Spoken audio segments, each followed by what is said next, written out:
Listo, listo. Buenas, buenas, ¿cómo vamos? Eh, en este video vamos a mirar la introducción a los balances de energía sin reacción química. Como ya habíamos mirado anteriormente, habíamos visto balances de materia sin reacción química, después pasamos con balances de materia con reacción química, de múltiples procesos, de múltiples entradas y salidas. Y ahora vamos a empezar con balance de energía sin reacción química. Bueno, en cuanto a la forma, para explicarlo de forma teórica es prácticamente igual. El balance de energía nos va a ayudar a facilitar una contabilidad exacta de energía, eh, en donde tenemos nuestra ecuación general, que es energía de entrada, es energía de salida. O sea, es prácticamente lo mismo que materia con reacción química y sin reacción química, solo que en este caso vamos a trabajar con energía y vamos a tener nuevos conceptos como entalpía.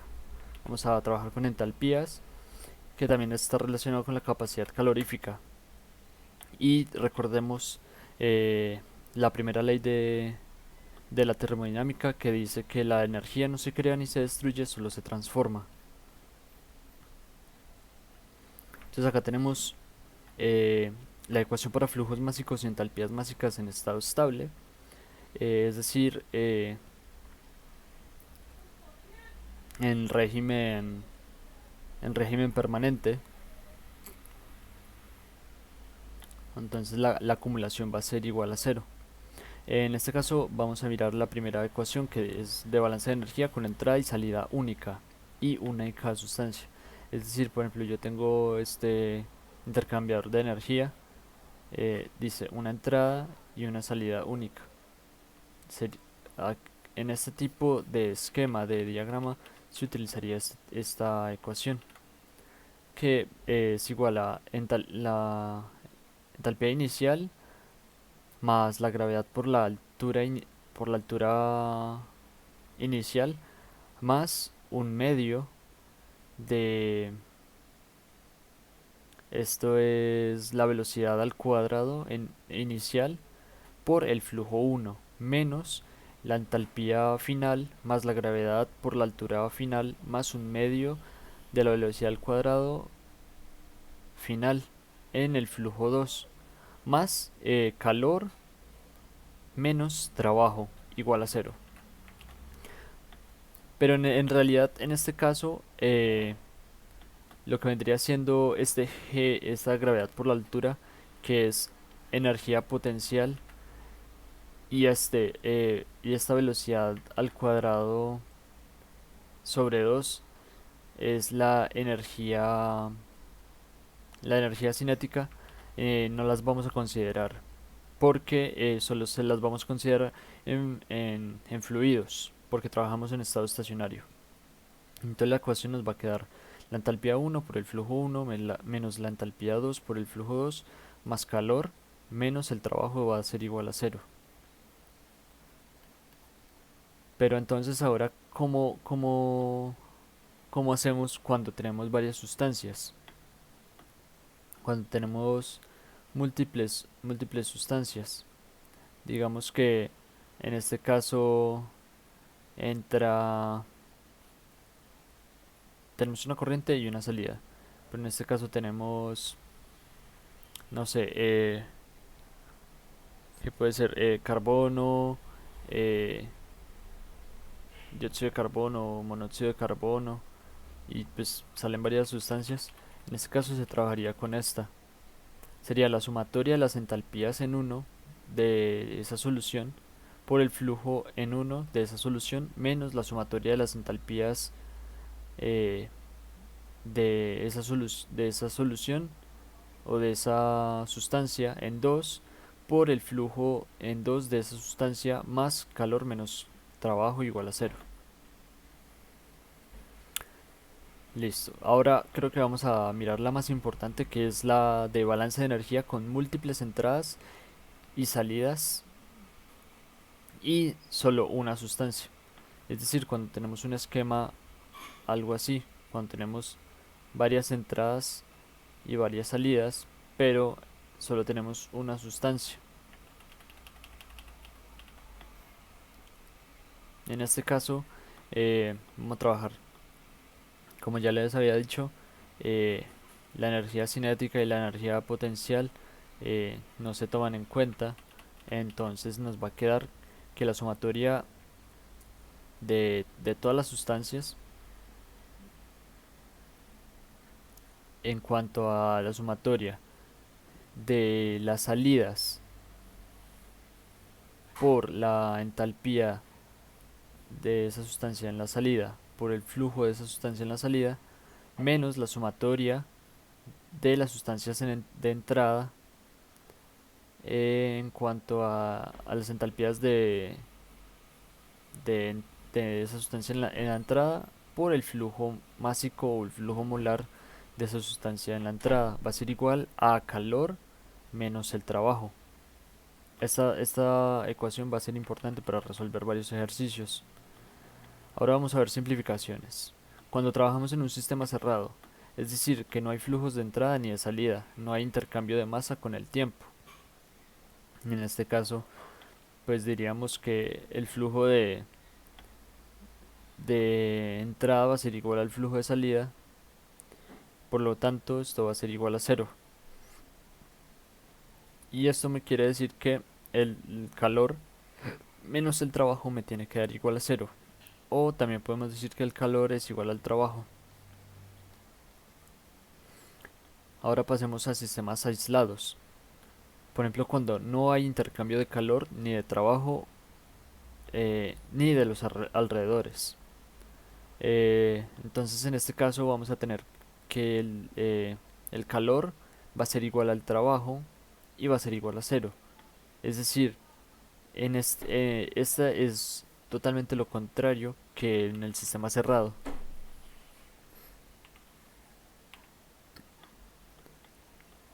En cuanto al sistema cerrado, pues tenemos que los flujos van a ser iguales a cero. Y en el sistema aislado, el calor y la energía va a ser igual a cero. B y el trabajo va a ser igual a cero.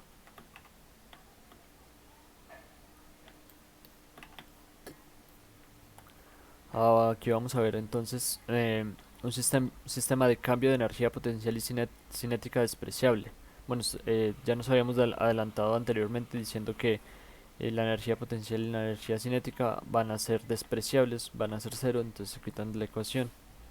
Y por eso pues nos queda la ecuación como ya la vimos. Ajá, que la sumatoria de los flujos de entrada, digo, de los flujos de salida por la entalpía de salida menos la sumatoria del flujo de entrada por la entalpía de entrada va a ser igual al calor menos el trabajo. Pero entonces, ¿cómo calculamos esa entalpía? Bueno, primero, la entalpía es una magnitud termodinámica y me permite conocer la cantidad exacta de energía que se intercambia con los alrededores. Esta depende de la cantidad de calor que gana o libera a un sistema, en este caso un sistema constante en presión, porque eh, esto cambia en función de la temperatura. Y sabemos que la presión y la temperatura están totalmente relacionadas. Se puede obtener de gráficas, tablas o correlaciones matemáticas en función de la capacidad calorífica. Entonces podemos hallar esta entalpía de gráficas más que todo. Cambio de la entalpía, delta H, es un estado inicial y final. En este caso sería estado final menos inicial. Depende de los estados de agregación de la materia, condiciones físicas de la mezcla, pues en caso de que haya mezcla, y de las condiciones de referencia establecidas. Sí, claro, porque podemos trabajar ya sea en un ejemplo, trabajamos con agua y podemos trabajar agua de forma sólida, de forma líquida o incluso de forma de vapor, en gas. Ahora vamos a ver cómo se calcula. El delta de entalpía va a ser igual a la entalpía final menos la entalpía inicial. Cuando tenemos una referencia, cuando en el ejercicio nos dan referencia, podemos obtener una entalpía de referencia y eso va a ser igual a la delta de entalpía va a ser igual a la entalpía final menos la entalpía de referencia menos la entalpía inicial menos la entalpía de referencia. Esto solo se aplica cuando no tenemos la entalpía de referencia, cuando nos dan la entalpía de referencia. También la podemos calcular en función a la capacidad calorífica. En este caso, pues con delta H, el delta H lo hallamos con la integral desde la temperatura inicial hasta la temperatura final de la capacidad calorífica. Ahora bien, ¿qué es la capacidad calorífica? La capacidad calorífica es la energía que se requiere para elevar 1 grado centígrado a 1 gramo de sustancia, y esta se expresa en energía sobre masa por la temperatura. Un ejemplo podría ser joules sobre mol por Kelvin. Este parámetro de la capacidad calorífica lo podemos encontrar normalmente tabulado para sustancias puras. Entonces no hay pierde, es simplemente buscar las tablitas y encontrar la capacidad calorífica. En este caso, eh, la capacidad calorífica de sustancias puras, normalmente vamos a tener diferentes constantes. Entonces vamos a tener la capacidad calorífica va a ser igual a A más B por T más C por T al cuadrado más D por T al cubo más E por T a la 4. También tenemos mezcla de gases ideales, donde tenemos que la sumatoria de la fracción más másica, o sí, fracción másica de esa sustancia por la capacidad calorífica.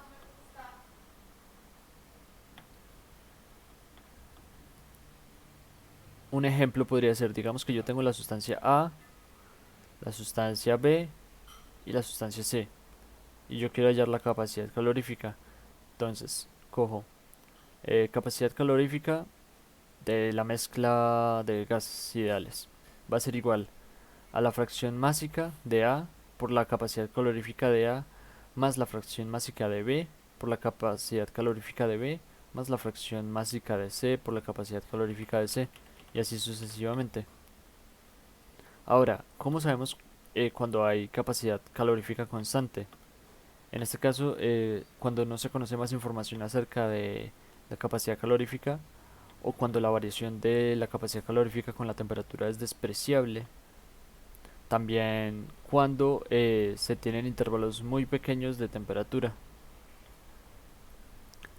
Aquí resumimos la capacidad la entalpía el delta de entalpía va a ser igual a la masa o moles por la capacidad calorífica del delta de temperatura. Esto es lo mismo que decir que, que la masa por la capacidad calorífica por el delta de temperatura, que es temperatura final menos temperatura inicial.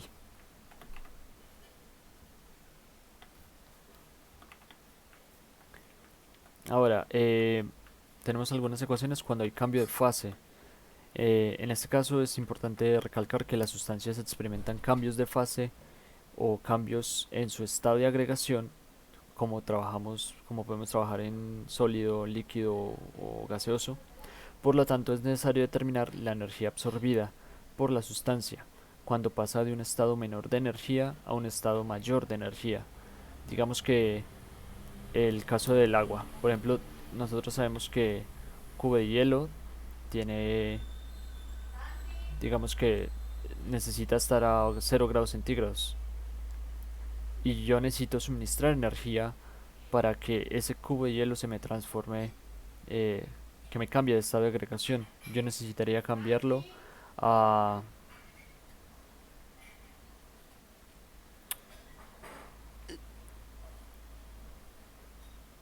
o sea, necesitaría aumentar esta temperatura para que, para que me pasara a estado líquido.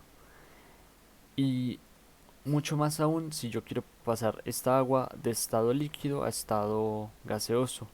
En este caso necesitaría 100 grados centígrados. Es por eso que hablamos de pasar de un estado de menor energía a uno de mayor energía.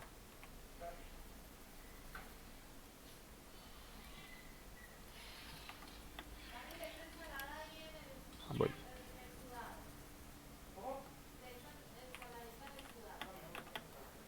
En este caso la ecuación nos quedaría que el delta de entalpía va a ser igual a, a la entalpía final cuando el volumen es constante del sobrecalentado menos la entalpía inicial del líquido subenfriado menos, digo, y esto va a ser igual a la integral de TA a TO. TA y TO es temperatura del líquido subenfriado y TO es la temperatura de ebullición normal de la sustancia. De la capacidad calorífica en estado líquido más el calor latente de vaporización más la integral de, de TO, que es temperatura de ebullición normal de la sustancia, ATB, que es temperatura de vapor sobrecalentado, de la capacidad calorífica en estado de vapor. En este caso, la energía liberada por la sustancia cuando pasa de un estado de mayor energía, digamos, de vapor a sólido, va a ser igual a la entalpía el delta de entalpía va a ser igual a la entalpía final del líquido subenfriado menos la entalpía inicial del vapor sobrecalentado igual a la integral de temperatura de vapor sobrecalentado a temperatura de ebullición normal de la sustancia, de la capacidad calorífica eh, en estado de vapor más el calor latente, en este caso de condensación normal de la sustancia, más la integral de temperatura de ebullición normal de la sustancia a temperatura del líquido subenfriado, de la capacidad calorífica en estado líquido. Como vemos, pues tenemos calor latente de vaporización normal y calor latente de condensación. Estos calores latentes son numéricamente iguales, pero de signo contrario, es decir, si se toman como referencia el calor que entra a un sistema o el calor absorbido por una sustancia como positivo, el valor de entalpía de vaporización es positivo y el valor de entalpía de condensación es negativo. Para determinar el calor latente de vaporización de una temperatura diferente a las condiciones normales de una atmósfera de presión, se emplea la ecuación de Watson, dada por calor latente de vaporización va a ser igual al calor latente de vaporización, esto en por la temperatura. Entonces va a ser la temperatura de, de la temperatura crítica del sistema, de la sustancia, menos la temperatura sobre la temperatura crítica de la sustancia menos TO, que es temperatura de ebullición normal de la sustancia. Esto a la enésima potencia. Y en este caso, N es el parámetro empírico que para la mayoría de las sustancias vale 0.38. Entonces N aquí en esta ecuación de Watson nos va a dar 0.38. Ya para el análisis de grados de libertad, en este caso ya no lo vamos a manejar tanto, pero cambia bastante. Se consideran los siguientes parámetros: el número de variables independientes, cambia las variables de corriente, las temperaturas, o sea, se le añaden estos tres factores, y variables de unidad, que es el calor, el trabajo. También en el número de balances independientes vamos a tener balance de materia y balance de energía. Entonces siempre se nos comienza a complicar los grados de libertad, por eso es que ya no son tan relevantes a la hora de estar estudiando balances de energía. En este caso, flujos y fracciones independientes, eh, como son el número de composiciones conocidas y el número de flujos conocidos independientes. eh, pues también aquí se van a ver afectados. Y las relaciones adicionales independientes, pues vamos a añadir temperaturas conocidas, variables de unidad conocidas como calor y el trabajo. Y eso sería todo.